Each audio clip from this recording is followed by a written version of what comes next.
Será que a medicina do estilo de vida faz sentido na minha especialidade? Então, a gente precisa entender melhor como a gente pode ajudar o paciente a ter um estilo de vida melhor e a melhorar os desfechos de saúde dele. Então, o primeiro desafio é a gente, de fato, entender que existe um mundo fora do hospital que a gente pode ajudar a cuidar dos pacientes fora do hospital. Então, a MEV vem primeiro.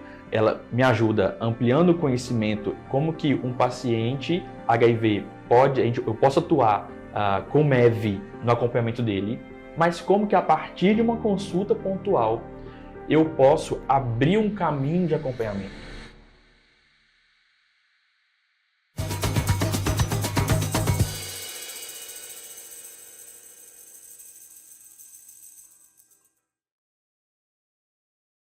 Essa provavelmente é a pergunta que eu mais ouvi conversando com centenas de colegas, literalmente de diversas especialidades, de anestésios, patologistas, radiologistas, e também, mais recentemente, temos recebido cada vez mais infectologistas.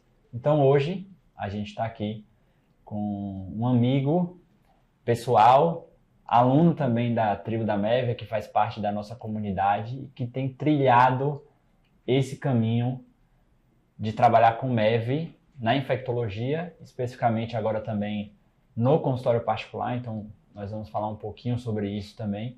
Então, Ludi, seja bem-vindo aqui ao nosso podcast. Muito obrigado. E eu queria começar já com uma pergunta, vamos dizer assim, polêmica, né, em certo sentido. Onde é que a MEV encaixa na Infecto? Ótimo, ótimo. Bom dia, Caio. É um prazer estar aqui. Que bom poder falar sobre isso, estar aqui na MEV Rec. Foi uma excelente oportunidade ter feito o MEV Clinic. E, de fato, essa foi uma pergunta que eu primeiro me fiz. Será que faz sentido? Em que se encaixa a MEV e a infectologia? Qual que é a relação dessas duas coisas? E a resposta é sim, não é à toa que eu estou aqui, mas é muito interessante, assim, a infectologia, a demanda da infectologia, geralmente ela é muito pontual, as pessoas buscam infectologistas para resolver um problema pontual, resolver aquela infecção e depois a gente dá tchau e cada um segue sua vida. A gente sabe que existem algumas específicas e tem duas, assim, que são que acontecem mais, são mais frequentes, que é o paciente que tem HIV ou o paciente que busca para se prevenir das infecções sexualmente transmissíveis. Existe uma prevenção combinada hoje em dia. Então essas são as pessoas que a gente primeiro acompanha de uma forma mais prolongada, mais contínua. E eu acho que esse é o perfil mais clássico de acompanhamento e que a gente pode utilizar a medicina do estilo de vida para acompanhar as pessoas. Então, quando eu falo de um paciente que tem HIV, ele tem uma inflamação crônica, ele tem um risco maior cardiovascular, então a placa dele é mais instável. Então, aí por si só, a gente já tem um campo para atuar com medicina de estilo de vida. Mas tem surgido algumas situações diferentes, e para mim até então eram inesperadas, de pacientes que buscam para tentar melhorar a imunidade. E aí é uma oportunidade a gente entender o que significa melhorar a imunidade, né? Primeiro, alinhar a expectativa do paciente com o que a gente tem de ciência e como que a medicina do estilo de vida pode atuar nisso. Como que, de fato, a gente ter os bons hábitos e que refletem na melhora da saúde e na prevenção de doenças, isso pode refletir também na imunidade das pessoas. E é interessante que, quando eu penso quais outras relações de hábitos de vida elas de fato impactam na saúde ou no risco de infecção, enfim. Eu consigo encontrar outras respostas para isso, outras doenças. Uma clássica é o herpes zoster, quando a gente relaciona o aumento de estresse, a redução da imunidade e a ocorrência do herpes zoster. Isso é uma coisa muito relevante e é uma oportunidade de conversar isso com os pacientes e acompanhá-los nesse sentido. Quando a gente fala de etilismo, isso é uma coisa muito relevante. O etilismo, ele gera um risco maior, ele diminui a imunidade também, gera um risco maior da infecção tuberculose, causar a doença tuberculose. ele é um risco maior de ter algumas bactérias diferentes nos quadros de meningite, como a listéria. Um paciente num quadro de libação alcoólica tem um risco maior de fazer uma pneumonia por broncoaspiração maciça. Então, como que esses hábitos, de fato, podem interferir nos riscos ou na gravidade de infecção? A gente viu a COVID relacionando quadros graves da doença com a obesidade. A gente também tem uma relação de diabetes e principalmente de hiperglicemia com um risco maior de infecção de sítio cirúrgico. Isso é uma coisa bastante relevante quando a gente, principalmente no momento ou logo após o procedimento cirúrgico, como que isso interfere na cicatrização e pode interferir na infecção de sítio cirúrgico. A drogadição no geral, principalmente a drogadição endovenosa com hepatite C, HIV, hepatite B. E é muito interessante pensar que, de fato, medicina do estilo de vida é impactante para o risco de infecção. Geralmente, na resposta que as pessoas têm a uma infecção ou no aumento da suscetibilidade a essas infecções. Então, acho que esse é o caminho. Então, eu tenho oportunidades hoje de, através da busca de infecções pontuais, atuar no hábito de vida ou na mudança do estilo de vida dessas pessoas. Então, acho que esse que é um campo que a gente pode atuar. Ouvindo você falar, assim, me corrija se eu estiver errado, tá? Mas me parece que eu acho que a gente pode dividir em 2 blocos, assim. Talvez um primeiro bloco do contexto mais clássico, vamos dizer assim, de atuação do infecto, que é o hospitalar ali, que ele vai receber, enfim, um paciente com tuberculose e tal, e que aí me parece que a MEV, ela amplia tanto o repertório de interpretação clínica quanto também de intervenção, né? Porque eu fico imaginando, pô, se o paciente, alcoolista, e aí a gente sabe que, pô, isso dificulta o tratamento, me parece que gera também mais probabilidade de reinfecções. Na prática, o que na maior parte das vezes vai acontecer é encaminhar o psiquiatra na expectativa de que ele resolva. Ou seja, aí começa aquele jogo de joga para uma especialidade, joga para outra, e muitas vezes o serviço nem tem, né? E aí, enfim, a gente fica sem ter como ajudar esse paciente. Então, e aí entra a questão da hiperglicemia, né, que você falou. Então, acho que para o contexto já do dia a dia do infecto hospitalar, a MEV já ampliaria ali o repertório e as intervenções que ele pode fazer. E de um outro lado, que é mais incomum, né, que seriam essas oportunidades pensando já num contexto mais de consultório, né, em condições que a gente vai poder acompanhar mais esse paciente, seja no contexto do HIV, que eu acho que é o mais óbvio, assim, né, e nessas novas oportunidades também que eu quero explorar com você. Eu queria começar por essa questão do HIV, porque, enfim, né, à medida que a gente foi avançando aqui na MEV, a gente começou a receber os primeiros infectos, eu acho que você com certeza foi um dos primeiros 5 aí, eu acho que entraram na escola, e eu lembro, assim, dos papos que eu tive, que na época, né, eu fazia, eu acho que com você foi até eu que fiz a entrevista, tudo isso, né, na época. E um dos papos que eu tive, assim, acho que até com você também, foi dos colegas me falando de como até os congressos de infecto estão falando cada vez mais de estilo de vida, porque o paciente com HIV, ele hoje, fazendo adesão à medicação, ele já tem uma sobrevida, mas me parece que tem um perfil de risco que acontece também nas doenças mentais graves, né? Ou seja, por exemplo, paciente com esquizofrenia que usa medicação, enfim, estabiliza e tal, fica sem consequência, mas ele tem mortalidade precoce por causa de diabetes, por causa, enfim, de doenças cardiovasculares, em parte induzida pelas medicações, ou pelo menos potencializada pelas medicações, mas também porque muitas vezes o pessoal se preocupa só com sintomas de base daquela doença e fala, cara, o estilo de vida não é algo que geralmente a pessoa vai preocupar e o cara morre depois com infarto aos 50, 60 anos. E me parece que é algo que está acontecendo mais ou menos no contexto agora do HIV. É mais ou menos isso mesmo? Como é que está o campo atualmente?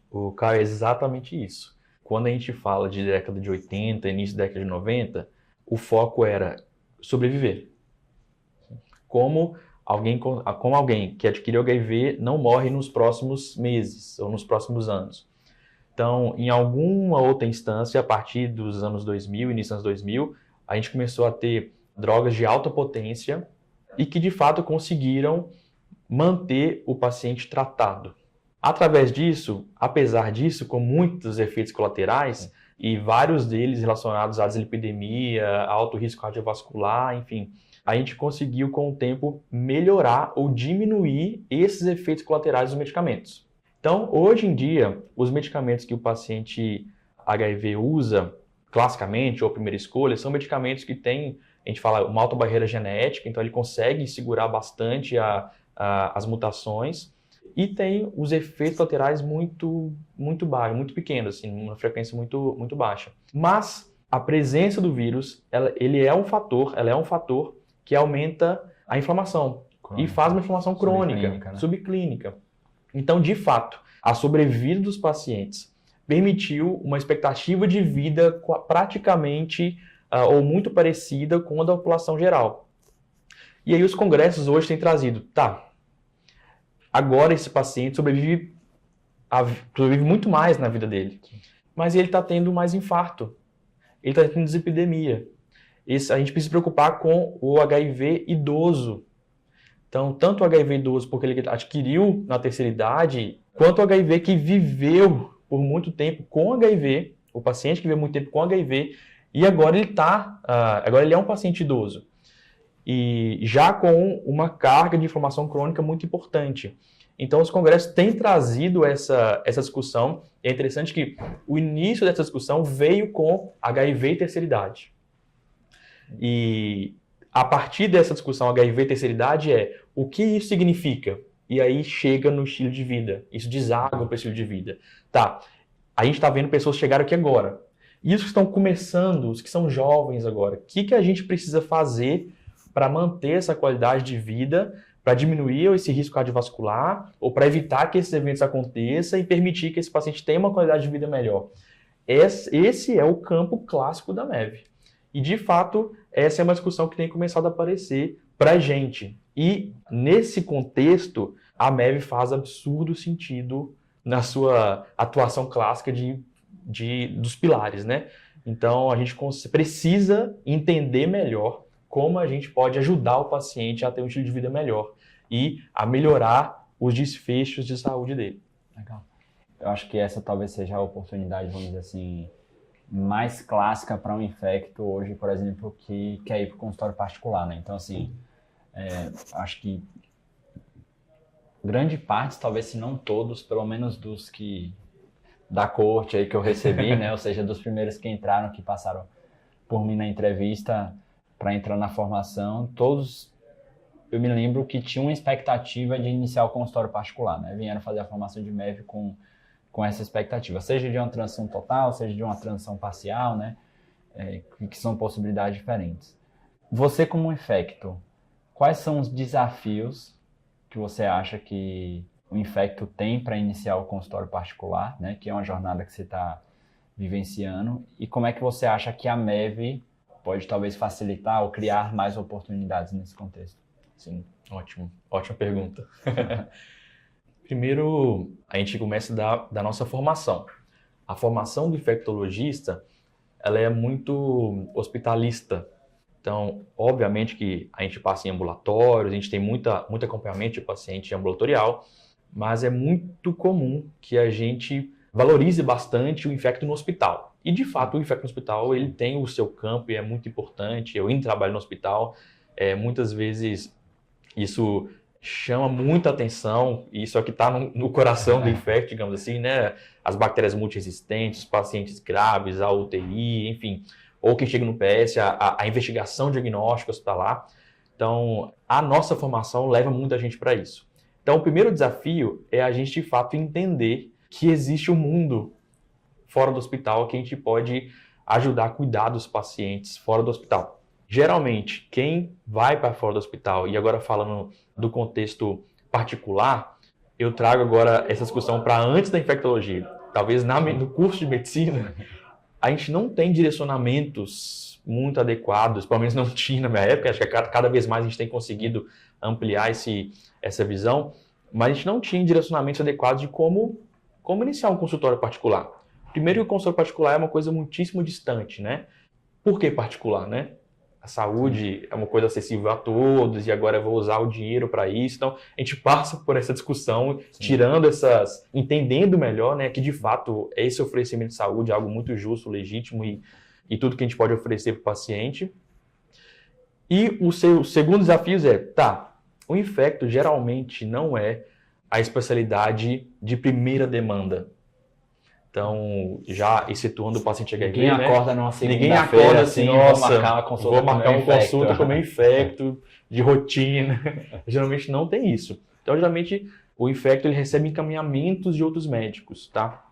As doenças infecciosas mais simples, obviamente que essa geralmente não é a demanda do infectologista. Então, sei lá, uma infecção de trato urinário na mulher, a GO vai tratar. No homem, o uro vai tratar. Enfim, ou o médico de família vai tratar as doenças de pele, enfim.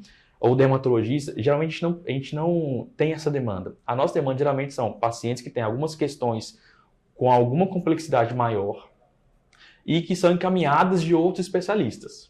Então, esse é um desafio. Como eu alcanço os pacientes? O segundo desafio é o desafio do pontual. Então, eu sou um médico que recebo pacientes já encaminhados de outro médico e ainda assim eles são pacientes de uma demanda pontual. Então, a MEV, ela entra nesse contexto... Que vem com uma expectativa de tipo, vou chegar lá, o cara vai me passar um antibiótico... E vou resolver. No máximo um retorno, assim, enfim, não tem... tem algumas situações que a gente acompanha um pouco mais, mas assim, isso não é um acompanhamento longo prazo, tá? Então, esse também é um desafio, porque eu preciso de uma demanda muito grande para eu poder conseguir permanecer no consultório particular, principalmente se a minha expectativa é de ficar só no consultório particular. Isso é um desafio para a gente. Então, a MEV vem primeiro, ela me ajuda ampliando o conhecimento, isso tudo que a gente falou, como que um paciente HIV eu posso atuar com MEV no acompanhamento dele, e que até então, isso não é esse desafio que a gente está falando do pontual, mas como que a partir de uma consulta pontual, eu posso abrir um caminho de acompanhamento. Então a MEV, eu acho que, pensando no consultório particular, ela ajuda muito nesse contexto, ajuda demais. Então a MEV ajuda a abrir um caminho de acompanhamento de um paciente que veio buscar uma ajuda pontual. Bacana. Então, alguém que veio buscar uma ajuda pontual para resolver herpes zoster, eu já sei qual que vai ser o meu gatilho para eu poder acompanhar esse paciente. Ele tem algo na imunidade dele e geralmente associado a um contexto de estresse que favoreceu o aparecimento dessa doença. Vamos trabalhar esse estresse? Eu posso ter um paciente que por algum outro motivo chegou com uma demanda ambulatorial de tuberculose. Será que ele tem algo no estilo de vida dele que favorece isso? Eu posso acompanhar esse paciente. Ou um paciente que me buscou para aumentar a imunidade. Eu consigo conversar com esse paciente, explicar para ele, qual que é a sua expectativa de aumentar a imunidade? É ter menos infecções? O que é isso? É por que você acha que você tem mais infecções do que o restante da população? Então, a partir disso, eu consigo conversar com o paciente e fazer um acompanhamento, explicando para ele também quais são as vias para isso, né?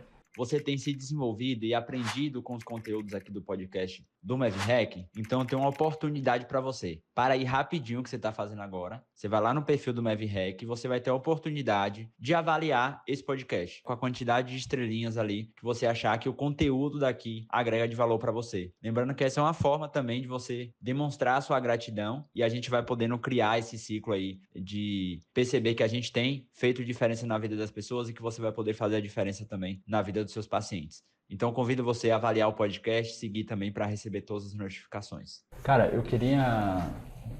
daqui a pouco a gente volta para a coisa do HIV, mas já que você trouxe a questão da imunidade, eu queria aprofundar um pouco nisso, assim, porque eu acho que é uma oportunidade pouco óbvia para a maior parte das pessoas, né? Então, obviamente vão ter condições clínicas que naturalmente vão tender a um acompanhamento, acho que é o caso do HIV, daqui a pouco a gente volta para falar disso.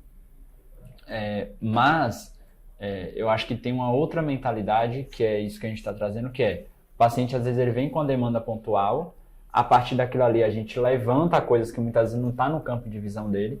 A gente sabe que a maior parte da população não tem um médico de referência, uma pessoa que está acompanhando ele e tal, e que se você consegue gerar ali um rapport, você gera uma conexão, um ambiente de segurança psicológica, mesmo até que não seja, vamos dizer assim, a atuação clássica da sua especialidade, se o seu objetivo é, cara, eu quero acompanhar pessoas que querem ter uma vida mais saudável, muitas vezes isso acaba gerando uma ponte. Acontecia comigo, por exemplo, também, às vezes do paciente vir para o tratamento da insônia, beleza, a gente fazia o tratamento, que era um ciclo, né? Geralmente 6 meses ali, a gente, 70%, 80% dos casos a gente conseguia ter uma boa melhora.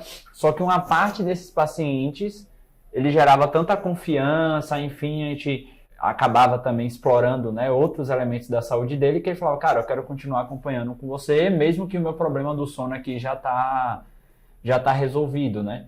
E se, obviamente, isso faz parte do desejo do médico, né? A não ser que ele queira só trabalhar, sei lá, com os pontos restritos à especialidade dele, eu acho que isso é uma mega oportunidade e também me parece que gera um diferencial competitivo, né? Porque, assim, imagino que a jornada de um paciente que chega no consultório particular do infecto, a maior parte deve ser por busca. Então, o paciente vai lá no Google, bota infectologista, Santa Cecília, Higienópolis, sei lá. E aí vai aparecer uma lista de pessoas, ainda mais aqui em São Paulo, né, que tem uma competição muito grande, aparecem vários, o cara vai clicar em 3, 4, tudo lá, um formou na USP, outro formou na Unicamp, não sei o que, tudo universidade boa. Ou seja, não tem diferencial. No máximo o cara vai ver o que está mais perto da casa dele, o que tem uma agenda mais disponível e que às vezes é mais barato. Agora, quando esse cara chega lá e aí, na hora de apresentação da consulta, cara, a gente faz uma abordagem ampla da saúde, avaliamos todo o seu estilo de vida, fazemos uma avaliação personalizada, né, no caso com o MEVPlan, de todos os fatores da sua saúde, aquilo ali já gera um diferencial, inclusive às vezes pode justificar um preço um pouco maior. Ou que seja o mesmo preço, que vai dar uma preferência, porque, entre duas pessoas bem informadas, uma, vamos dizer assim, é o padrão aqui, é o commodity, e o outro, além de bem formado, ainda tem uma outra camada adicional, na dúvida eu vou no que aparentemente vai ter uma avaliação maior, né? Porque todo mundo quer ter uma avaliação mais completa, né? Exatamente. Isso é muito interessante porque eu já recebi feedbacks assim de pacientes. Paciente que veio buscar, ele veio com uma demanda de prevenção de HIV e prevenção de doenças e infecções sexualmente transmissíveis, né? Então, qual que era a expectativa dele? Ele ia chegar, eu ia falar algumas formas de prevenção, a gente conversa sobre isso, entender os hábitos de saúde sexual dele, ia prescrever o que precisa e ir embora. E eles começam a estranhar, no bom sentido, quando eu pergunto sobre e como está seu sono, e quantas horas por noite você dorme, e você acorda à noite, ou o que você come durante o dia, aí é muito processado, e o que você gosta de fazer, você está bem com a sua família, eles moram no mesmo lugar. Eu começo a fazer alguns tipos de perguntas e eles ficam assim, não, vão respondendo. Teve foi até interessante que eu fui perguntando, fui indo nesse caminho e eu cheguei num ponto específico de relações sociais que ele falou assim, isso aqui eu trato com o meu terapeuta. Então assim, ele não esperava e talvez ele nem queria falar sobre aquilo ali. Sim.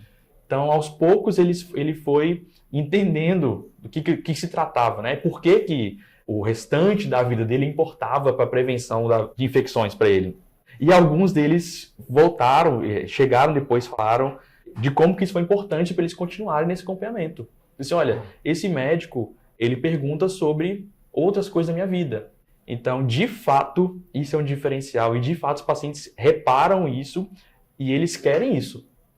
Depois que eles têm esse acesso, eles querem que isso aconteça. Porque, de fato, esse é um perfil de paciente que o infecto também pode ser a referência dele. O paciente quer se prevenir. Então, quando ele percebe isso, poxa, ele é minha referência para essa prevenção e é minha referência para outras coisas, esse paciente fica. Ele não vai embora. Então, essa tem sido a minha experiência, assim, que, de fato, essa abordagem, a conexão, enfim, que o conhecimento da MEV me ajudou a fazer com o paciente, faz o paciente permanecer no acompanhamento.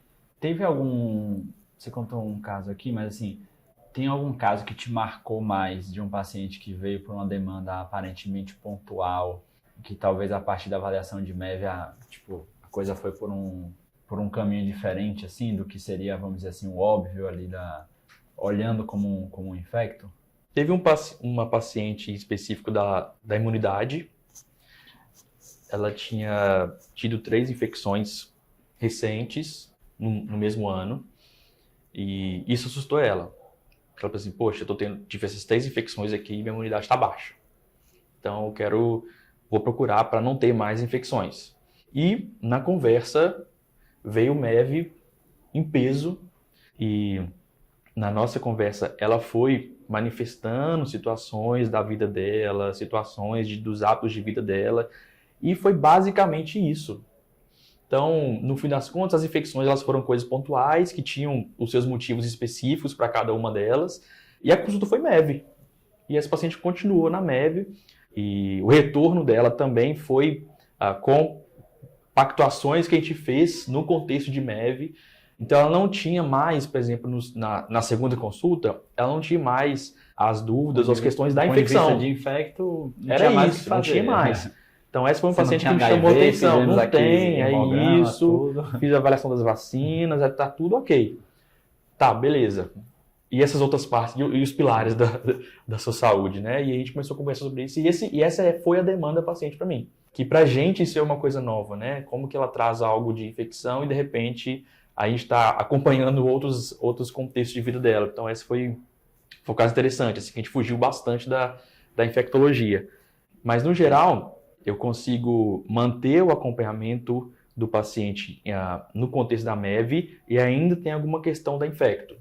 Então, hoje em dia, no contexto da experiência que eu tenho adquirido, esse contexto tem se permanecido.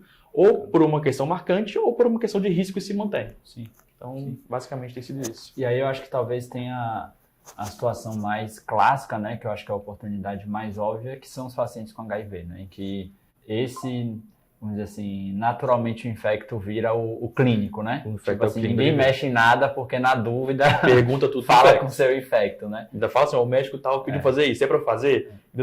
Isso tem uma demanda desse tipo, assim, isso tem uma confiança muito grande no paciente no médico infectologista. Mas tem aí você me corrige se eu estiver errado, tá? Mas a minha percepção é o seguinte, que esse paciente num processo ali de diagnóstico, daquele tratamento inicial, talvez vai ter um número de consultas um pouco maior para a estabilização do caso, mas após isso, me parece que vira aquela coisa meio daquela consulta anual para refazer os exames, ver que tá tudo bem e a pessoa seguir, né? Tipo, que acontece muito pós-tratamento de câncer ali, que o cara só volta para ver se está usando a medicação e fazer uns exames gerais. Essa é mesmo a realidade? E se for isso, como é que você acha que a MEV pode modificar esse contexto, né? No sentido de, cara, ter outros elementos para trabalhar com ele e, inevitavelmente, isso impacta também no modelo de negócio, né? Considerando que você vai ter uma frequência maior, um acompanhamento mais próximo desse paciente. Ótima pergunta. E essa é a fase que eu tenho iniciado agora. Então, talvez eu possa contar de o que eu tenho começado a fazer. Boa. Talvez eu não tenha muita experiência dos resultados disso, que eu espero que sejam bons, mas o que eu tenho começado a fazer, que eu acho que é uma coisa muito interessante, entendendo o contexto do paciente HIV, de tudo que a gente falou até agora, e da importância que tem esse acompanhamento e o conhecimento que a MEV traz de fato, esse paciente que vira uma consulta no máximo semestral ou basicamente anual, se nós temos outras demandas a serem acompanhadas, essas demandas elas aumentam a frequência de encontros clínicos com o paciente. Então, se eu tenho uma demanda de atividade física, de melhoria de alimentação, ou uma demanda de gerenciamento de estresse, que eu preciso acompanhar de muito mais de perto, as consultas são muito mais frequentes. Então, de fato, isso tende a modificar qual que é o padrão ou qual que é a frequência de acompanhamento desse paciente. Então, esse é um plano. Eu tenho começado a usar, inclusive, o MEVPlan para poder acompanhar esses pacientes. Foi muito interessante porque os primeiros que eu usei, eu conversei, expliquei como era e falei assim, vou enviar então na próxima consulta. Não tinha feito ainda nenhuma pactuação com o paciente. A próxima consulta seria daqui a 3 meses, por aí. A gente conversa sobre isso. Enviei e eu mesmo fiquei assim, depois tem que lembrar esse paciente, próxima consulta, de fazer isso, né? Porque ele não vai. Eu veio para 3 pacientes nesse dia, os 3 fizeram na mesma hora. Então, é interessante que já na abordagem que eu fiz no início, explicando o que seria esse acompanhamento e por que esse acompanhamento é importante para a vida dele daqui para frente, isso já fez o paciente dar valor mesmo ao MEVPlan. Poxa, isso aqui é uma coisa que vai me ajudar a guiar daqui para frente minha saúde. Um deles, inclusive, veio com essa demanda. Talvez é interessante, eu não tinha falado desse caso para você, né? A demanda ele era, olha, eu tenho HIV já há tanto tempo, minha carga viral é indetectável e tudo mais, beleza. Eu quero começar um acompanhamento agora e o meu objetivo é chegar no fim da vida com uma boa saúde, de uma forma que a presença do HIV não seja o mais impactante para mim lá. Ele fala com essas palavras. Esse é o paciente da MEV. Ele não sabe, mas ele é o paciente da MEV. Então, ele foi um dos que, depois que eu mandei o MEV Plan, falou, já vem faz planejamento, e já está muito avançado, estava mais avançado que eu tinha nem dado o MEV Plan para ele. Então, esse foi um dos que ele já fez o MEV Plan logo depois que saiu da consulta, quando eu enviei para ele, e na próxima consulta a gente já vai chegar conversando sobre isso. Então, é muito interessante como que essa oportunidade, de fato, essa é uma oportunidade muito grande dos pacientes com HIV. Cara, tem uma coisa interessante aqui desse caso, né, e que eu acho que é útil para qualquer especialidade, né, que esteja ouvindo a gente. É muito comum eu escutar dos colegas, principalmente das especialidades, vamos dizer assim, que a relação com o MEV é menos óbvia, tipo endocrinologia, né, que trabalha com obesidade. O cara fala assim, mas os pacientes não vão querer preencher, ou, não sei se os pacientes estão tão interessados nisso, tipo aquela coisa do médico reclamão, né? O cara fica, meus pacientes não querem, ele só quer vir para renovar a receita, nananã. Só, cara, as pesquisas de mercado, elas mostram o contrário. As pessoas estão investindo mais em produtos e serviços relacionados a bem-estar, as pessoas estão investindo mais em suplemento, academia, numa série de coisas, elas estão buscando ser mais saudáveis. É um comportamento de padrão de mercado. E aí, muitas vezes, a gente está perdendo a oportunidade até da gente surpreender, né, de levantar essas demandas. Então, até do ponto de vista clínico também, por isso que eu falo com todo mundo, cara, você tem que enviar o MEV Plan pré-consulta para todo mundo. Talvez tenha ali um 0,05% de casos muito específicos que teriam algumas considerações, mas clinicamente, a gente tem que fazer, pelo menos, falar sobre o estilo de vida, não necessariamente todos os pilares, em todas as consultas, porque toda consulta é uma oportunidade para intervir no estilo de vida. Só que antes da gente intervir, a gente tem que conseguir levantar a necessidade. A pessoa tem que ter a consciência de que existe coisa para mudar, existem coisas que aquilo ali pode melhorar na saúde dela, sei lá. Às vezes ela não consegue fazer um link, né? Então, no meu caso, né, eu que tô com insônia, a maior parte dos pacientes, por exemplo, não sabem que o sono de todos os pilares é o que mais impacta em relação à imunidade. E aí, às vezes, ele vinha até pelo sono e obviamente, o paciente está com privação. Geralmente, ele tem queixas relacionadas a isso.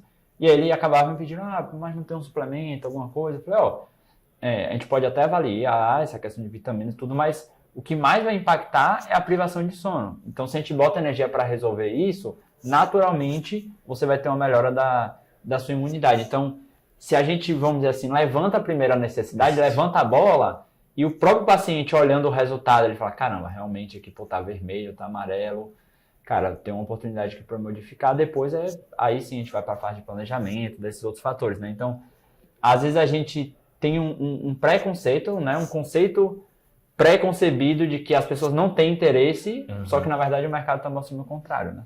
Exatamente. E eles ficaram muito interessados nisso, muito interessados.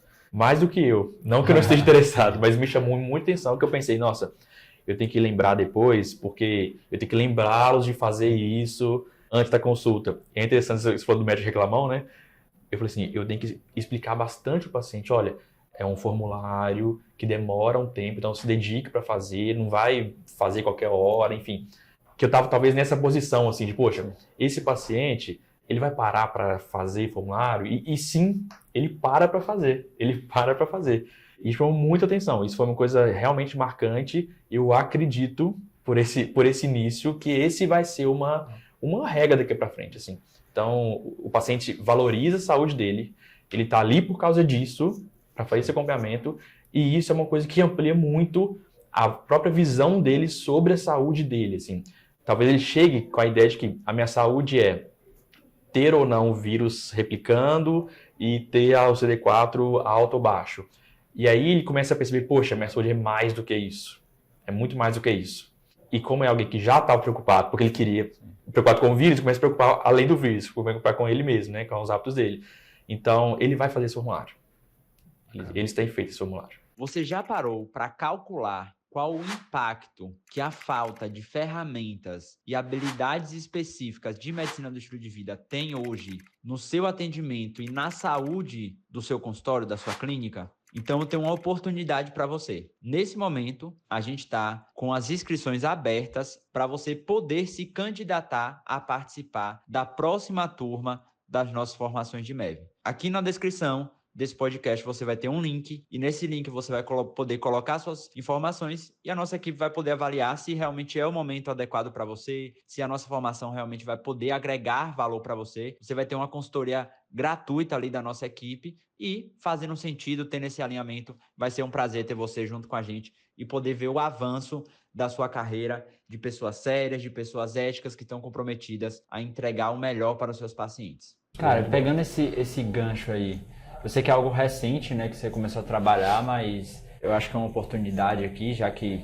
vamos dizer assim, a gente tem poucos ainda, né, infectos, eu acho que a gente está naquela primeira fase ali dos primeiros infectos que estão começando a trabalhar com MEV, né, provavelmente se juntar tudo, eu acho que deve ter mais de 20 no Brasil todo. Uhum.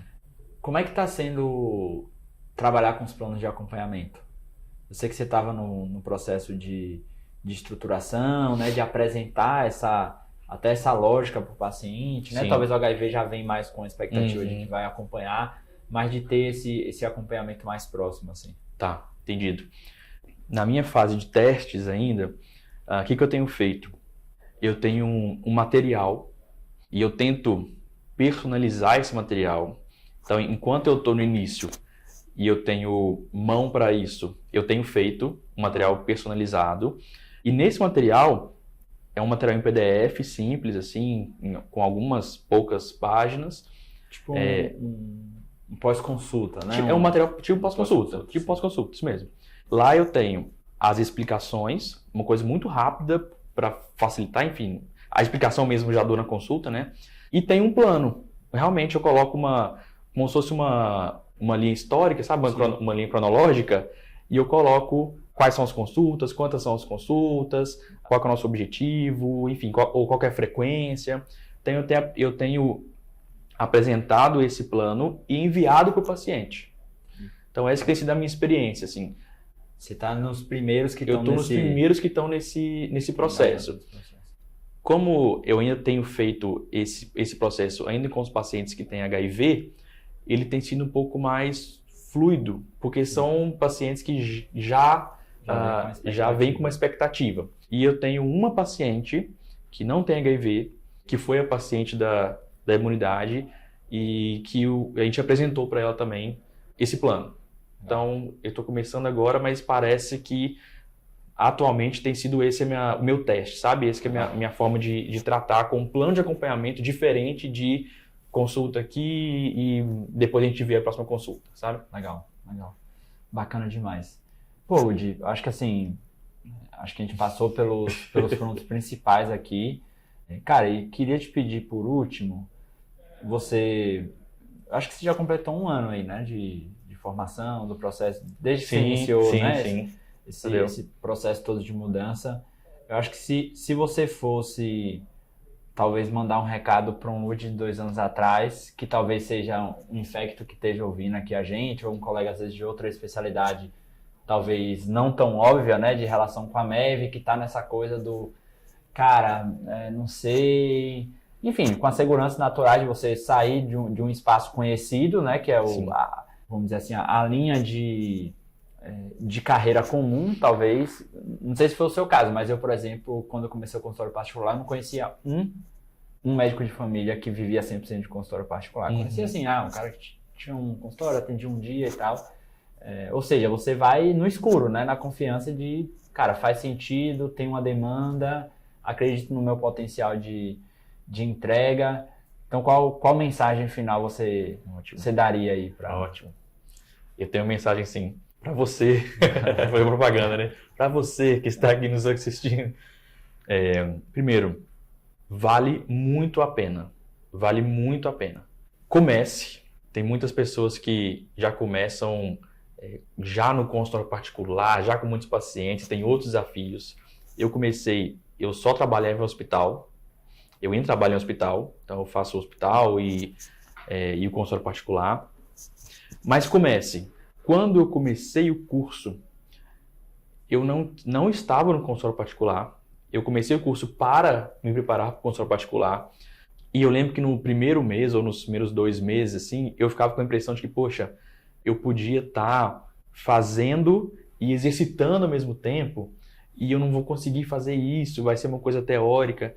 E eu fiquei alguns meses, assim, meses depois de ter iniciado o consultório particular, com nenhum paciente.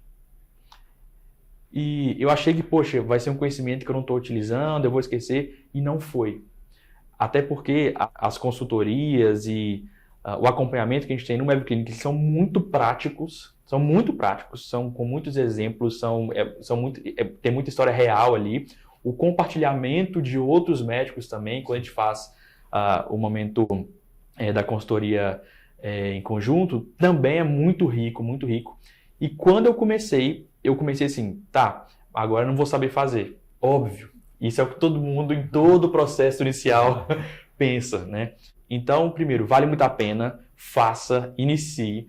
Vocês vão ter desafios. Eu ainda tenho desafios, né, para poder eu acho que é importante alinhar essa expectativa. Aliar a expectativa, os primeiros pacientes, você vai ficar meio assim, nossa, vou perguntar uma coisa, nada a ver. E aos poucos você vai criando o hábito e vai conseguindo ter segurança de ajudar o seu paciente.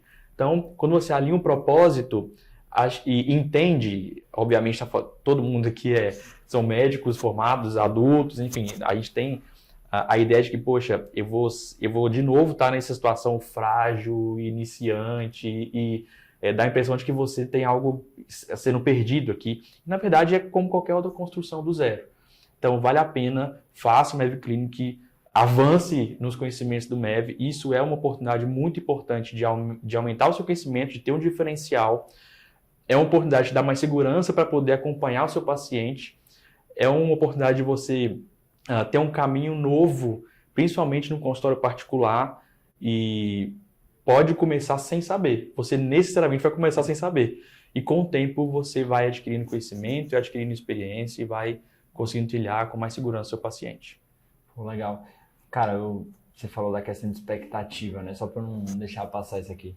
Você vê como expectativa é uma coisa doida. Eu tava conversando com uma colega, enfim, que tá fazendo uma transição também, vem de um contexto mais hospitalar para o consultório. E aí ela me mandou uma mensagem no privado lá, né, que eu tô em todos os grupos. Pô, cara, eu queria uma ajuda e tal, porque eu não tô conseguindo vender. A frase era assim, não estou conseguindo vender nenhum plano de acompanhamento.